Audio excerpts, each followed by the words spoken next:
TV One. Waduh, nah ini nih ya, sebentar lagi Ramadan tiba, Betul. Ramadan tiba, cie.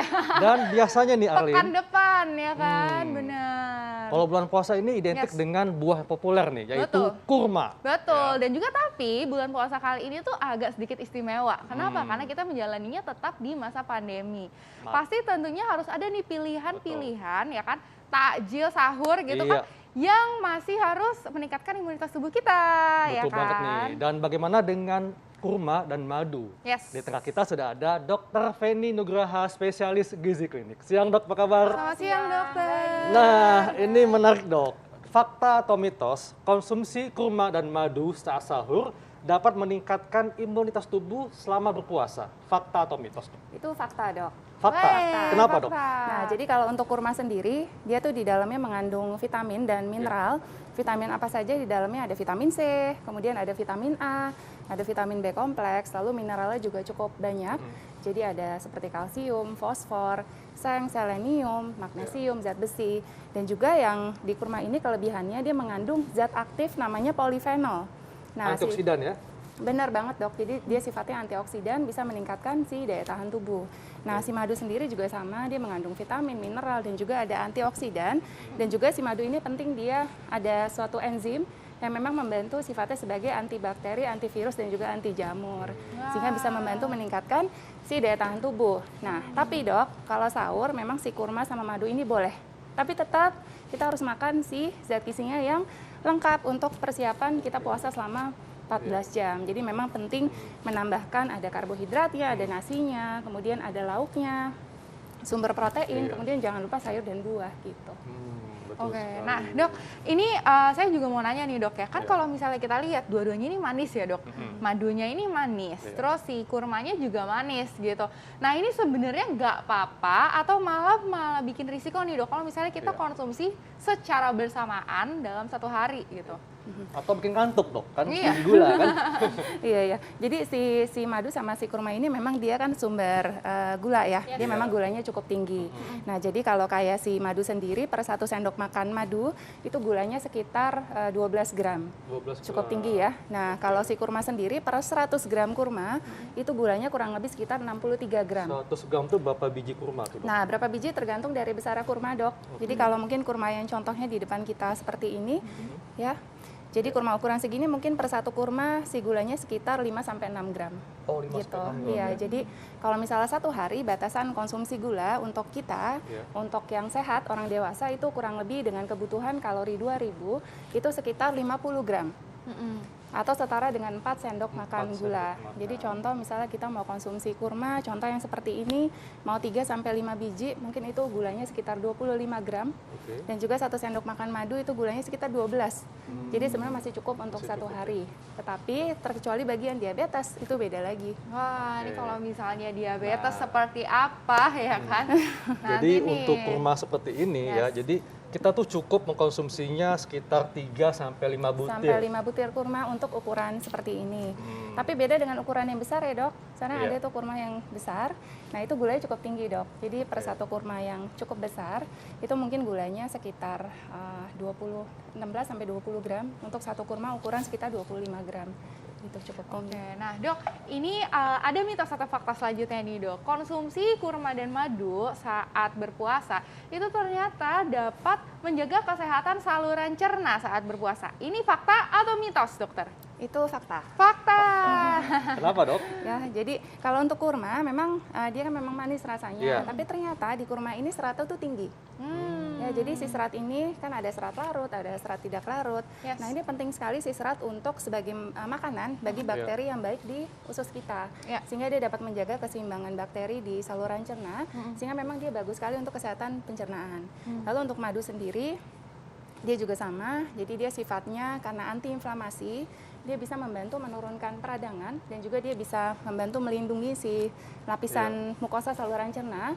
Nah, sama yang penting di madu ini ternyata ada prebiotik. Jadi namanya tuh si FOS, fructooligosaccharides. Nah, si prebiotik ini dia sebagai makanan bagi bakteri yang baik di saluran cerna gitu.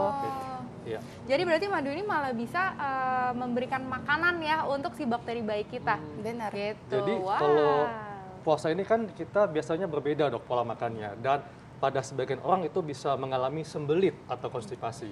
Nah, jadi kalau kita mengkonsumsi kurma dan madu, ini bisa membantu mengatasi konstipasi tadi? Benar, apalagi si kurma ini dia kandungan seratnya cukup tinggi, Oke. bahkan lebih tinggi daripada si buah-buah yang lainnya gitu. Oke, nah dok berarti ini kalau misalnya kita konsumsinya itu baiknya di saat kita sahur atau Ya. di saat kita berbuka puasa nih dok? Karena kan kalau pas berbuka puasa kebanyakan takjil ya, manis-manis Betul. gitu.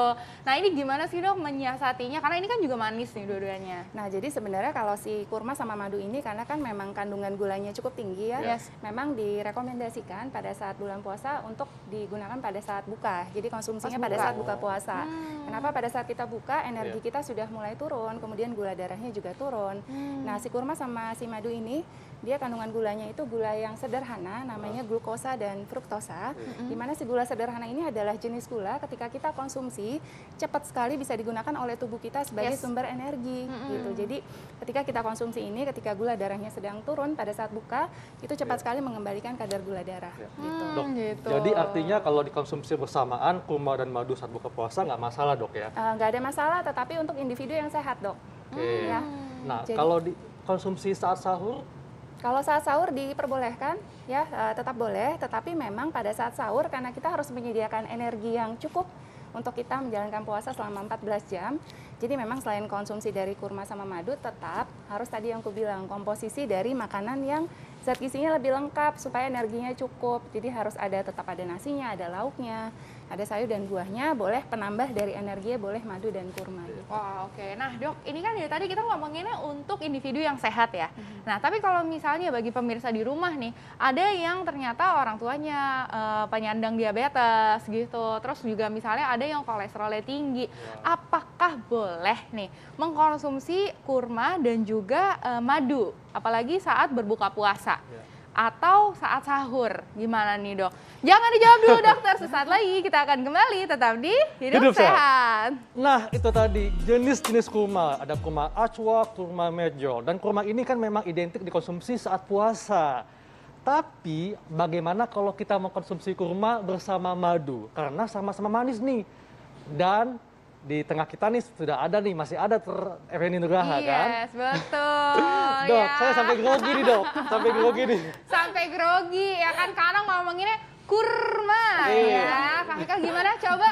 Kurma. Iya, kurma. Ini kelebihan Ya udah. saya tuh, Oh, Alin. kelebihan ya. Kalau nggak gini aja, aku ngomong kurma, kakak Aku ngomong madu ya. satunya ya. Madu ya. Ya silakan. Oke.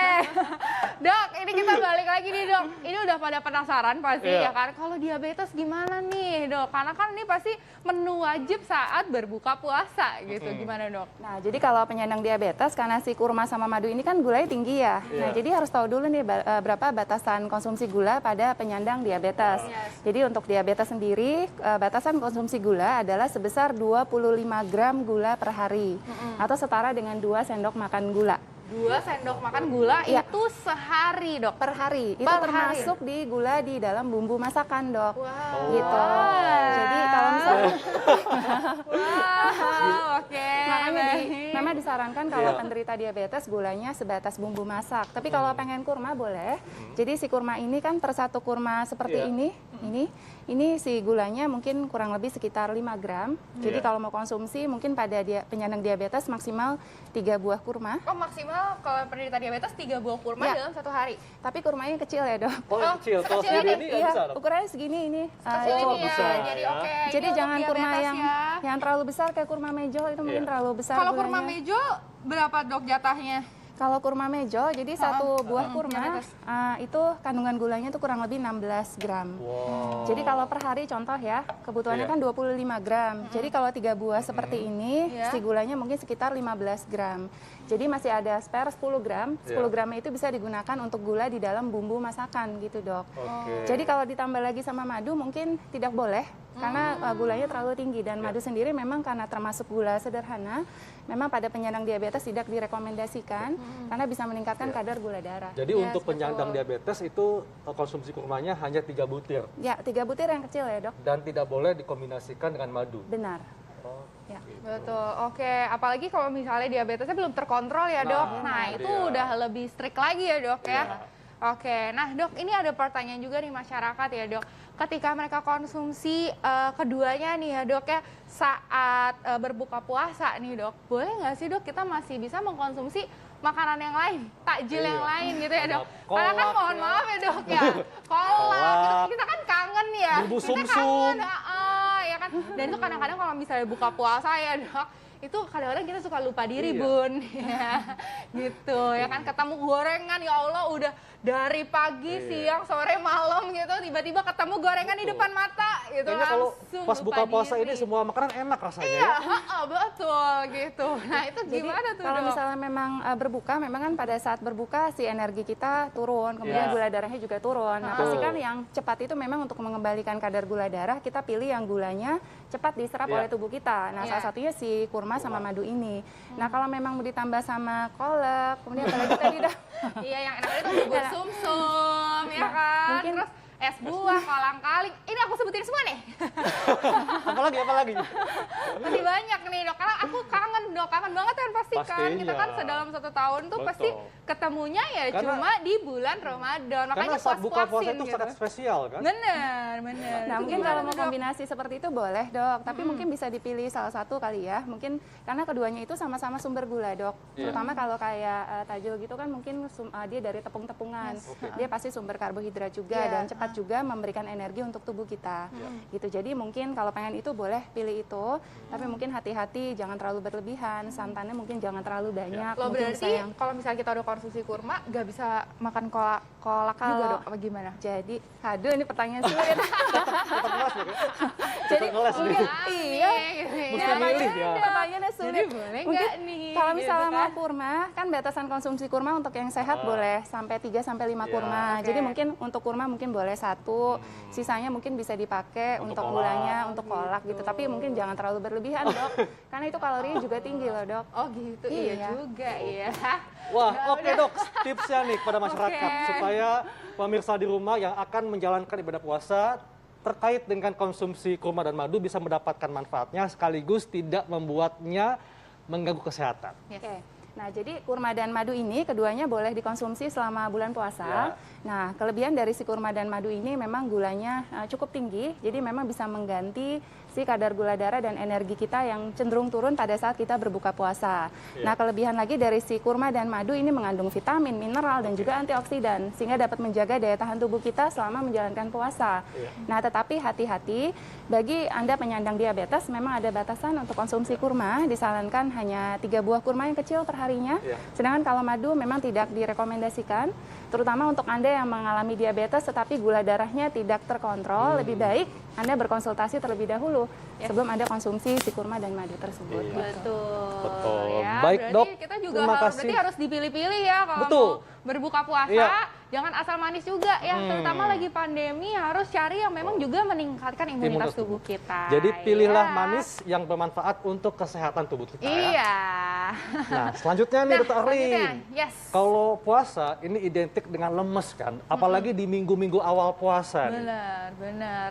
Dan bagaimana cara kita mengatasinya, Arlin? Iya, karena biasanya itu di awal-awal Kalau ya, paling lemes tuh di awal-awal. Saya kayak curiga nih, biasanya. Arlin pasti kalau Kenapa? puasa kayak lemes banget. Iya dong, apalagi di awal-awal, karena kan biasa adaptasi ya Bun, gitu kan. Nah ini penting banget nih ya, gimana sih, kenapa sih itu bisa terjadi dan bagaimana Betul. sih cara mengatasinya. Sesaat lagi kita akan kembali tetap di Hidup Sehat.